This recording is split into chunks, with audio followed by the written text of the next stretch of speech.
Oh, okay. Well,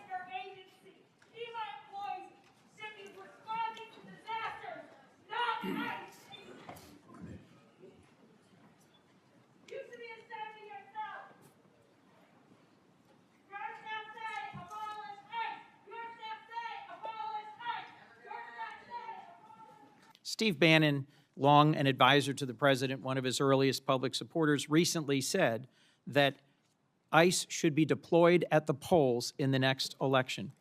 Will you rule out the deployment of ICE or CBP to polling places this November? There are no plans to have ICE officers at our polling locations. And I'm glad to hear that, but would you rule it out? Would you say it will not happen? do you plan on illegal aliens voting in our elections, Senator? I do not. In Okay, fact, then the there should be Heritage no need to, Foundation, unless you plan on illegal Madam aliens Secretary, voting. the Heritage Foundation recently concluded that over a 20-year period where they reviewed hundreds of millions, billions of voting cases, they found only a small handful of actual cases of illegals voting. So I'm concerned by your rebuttal, which suggests you may be unfamiliar with 18 U.S.C. Section 592.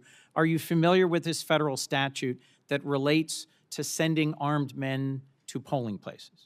There are no plans to send any of our law enforcement officers to But polling Madam Secretary, locations. you're sir. clear it would There be a have been federal illegal crime aliens. for you to do so. There are illegal aliens that have voted, and it's been proven in the past in certain cases in certain states. We provide a program to states. I think we have 27 different states that utilize our SAVE program now to verify individuals that are eligible to vote in their elections. And as states run their election systems, we encourage them to use that to make sure they maintain their election integrity. Madam Secretary, can you understand how when Steve Bannon says publicly, we should have ICE at the polls, and you say there are no plans, that's not enough to rule out the possibility of a violation of this long-standing federal law? Will you issue a directive that ICE and CBP should be nowhere near polling places this November? We have no plans to have ICE officers or law enforcement at polling locations. States are responsible for running their elections, and we're giving them tools and mitigation efforts that they can utilize in order to make sure they maintain the integrity of those elections and that individuals can trust their systems to ensure that their vote counts. Brand them as domestic terrorists. Can you explain why you decided to brand these victims that we all saw on video who were out protesting the activities of your agency and were killed as a result of it? How did you think that calling them domestic terrorists at that scene was somehow going to calm the situation? You know, Senator, we are working in those situations where there's a tragic loss of life and that there is something that our agents are involved in, that we continue to deliver information. Is it so hard to say you were wrong? We continue, as these investigations continue to go, we will provide, I absolutely strive to provide factual information and will continue to do that. And when you fail, do you admit it publicly? Absolutely. We always know that there's room for improvement, that we will.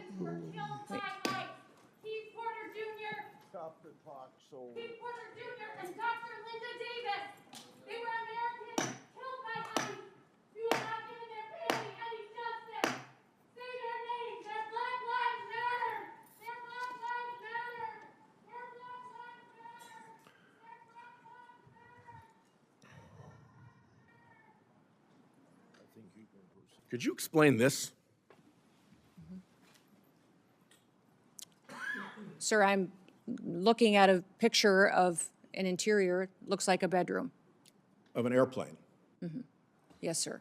You're not familiar with that? These photos are not accurate. If you're referring to the airplanes that the Department of Homeland Security has purchased and are purchasing, we're using them for long-range command and control aircraft that is dictated in statute by Congress for the Department of Homeland Security to have a plane. Luxury jet with a bedroom in it? Yeah, we used a 737. I've been on it once, but it is being used by other administration officials, and it is used for command and control flights for the department. The department has found that in purchasing our aircraft, that we will save the taxpayers hundreds of millions of dollars. Does it have a bedroom in it? In fact, we spent $1.442 billion on ICE deportation flights last year. Does it have a bedroom in it?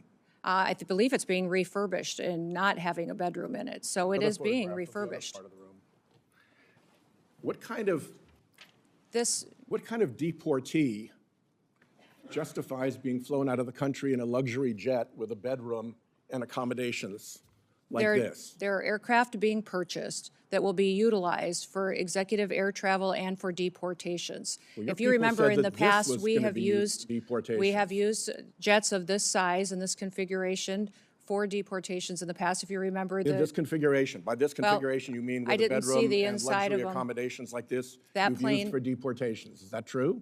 Sir, we have 737s that are being purchased by the department to replace contracts that we have on ICE deportations. That's what they're going to be used for. And in fact, the Coast Guard is the only entity within the Department of Homeland Security that has jets at this point in time. They had two G5s that were 20 to 25 years old Let me ask that are you being about replaced the so that they can response continue to serve our from Coast Guard and our military Some senior for administration years to come. officials about these aircraft.